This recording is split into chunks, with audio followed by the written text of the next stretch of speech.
38 millions pour un continent qui, vous me le disiez il y a quelques instants, aura 2,5 milliards d'individus, c'est ça? C'est en cela que l'Afrique représente le futur.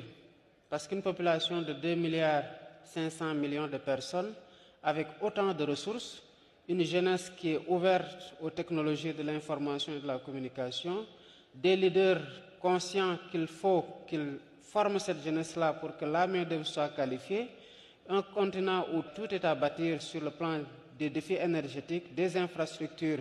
Évidemment, l'Afrique, c'est le futur sous ces rapports-là. Et voilà en quoi il est important pour les investisseurs de regarder de plus près l'Afrique, mais avec un œil de projection sur ces 2 milliards 500 millions de personnes. Pour le cas du Sénégal, nous sommes par exemple dans une communauté qui est la communauté économique des États de l'Afrique de l'Ouest, la CEDEAO. Aujourd'hui, c'est un marché de plus de 400 millions de personnes. Donc à l'horizon 2050, ce sera plus de 2 milliards de personnes où il y a une libre circulation des personnes et des biens qui en fait un marché commun. Et quand vous investissez par exemple dans un pays comme le Sénégal, qui a une ouverture sur l'océan, qui a une stabilité politique, mais vous investissez sur un marché de près d'1 milliard de personnes à l'horizon 2050. Et 2050, c'est demain. On se rappelle tous du passage à l'an 2000, c'était hier. Donc, c'est bien de le souligner, Monsieur le Président. Dans le cadre, vous avez défini le cadre de la vision 2050. Est-ce qu'on peut être un peu plus spécifique sur comment vous allez diversifier votre économie et surtout quels sont les secteurs prioritaires pour nos investisseurs qui souhaiteraient investir au Sénégal en particulier? C'est en cela que vous voyez que tout est connecté. Quand on parle de diversification économique, nous parlions tout à l'heure de jeunesse. Qui parle de jeunesse aujourd'hui parle d'hyperconnectivité, d'attirance presque innée à ce que sont les nouvelles technologies de l'information et de la communication. Récemment, à l'Assemblée générale des Nations Unies, après l'Assemblée générale, je me suis rendu à la Silicon Valley. Pourquoi faire? Pour plaider et vendre un rêve que nous avons à cœur de réaliser dans les meilleurs délais d'un hub technologique au Sénégal dans le cadre d'un New Deal technologique. Le New Deal technologique consiste à dire à toutes ces entreprises des GAFAM et de toute autre entreprise de la FinTech mondiale, vous avez un pays où la jeunesse est extrêmement portée vers les nouvelles technologies de l'information et de la communication. Et nous avons des champions locaux, mais nous avons aussi des champions qui ont pris presque naissance au Sénégal, qui se sont ouverts très rapidement en Afrique.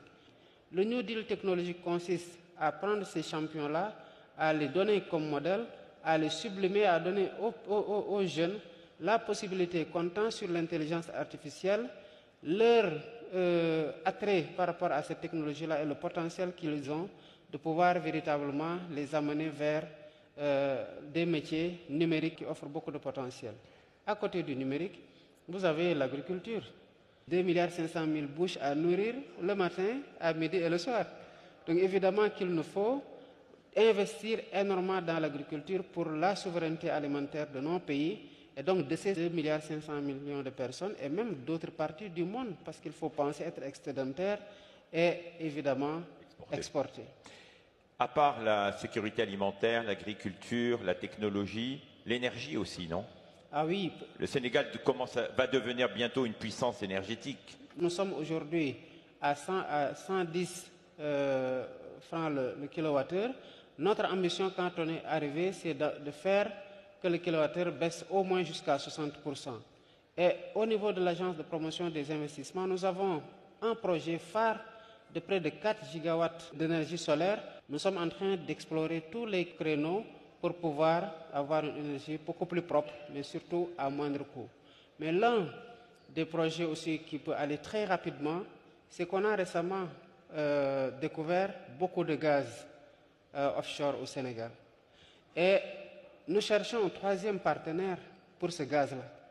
C'est d'autant plus important pour nous que ce gaz-là ouvre des perspectives pour l'agriculture parce que c'est connecté après le gaz to power pour baisser la facture énergétique, mais c'est connecté à des usines d'urée pour avoir une agriculture beaucoup plus performante. Donc il y a une certaine connectivité entre aujourd'hui ce que nous sommes en train de faire sur le plan de l'énergie, mais que nous essayons de socler aussi à ce qui doit booster l'agriculture, notamment la production d'engrais, d'urée avec le phosphate. Monsieur le Président, comment les investisseurs peuvent accompagner tous vos projets industriels diversification économique en appuyant ce qui est le plus important, le capital humain. Nous sommes en train de booster des initiatives qui existaient et de concevoir de nouvelles initiatives pour pouvoir toucher le maximum de jeunes et de femmes. Au Sénégal, chaque jeune que vous voyez est porteur d'un projet. Chaque femme que vous voyez est porteuse d'un projet. On dit chez nous que c'est les femmes qui se réveillent à 5 heures du matin pour aller prendre le poisson des mareyeurs et le revendre au marché pour pouvoir soutenir la famille. Autant dire qu'elles sont très battantes. Et les jeunes aussi portent toujours un rêve de soutenir la famille, de prendre le relais. Donc c'est des jeunes qui se battent du matin au soir.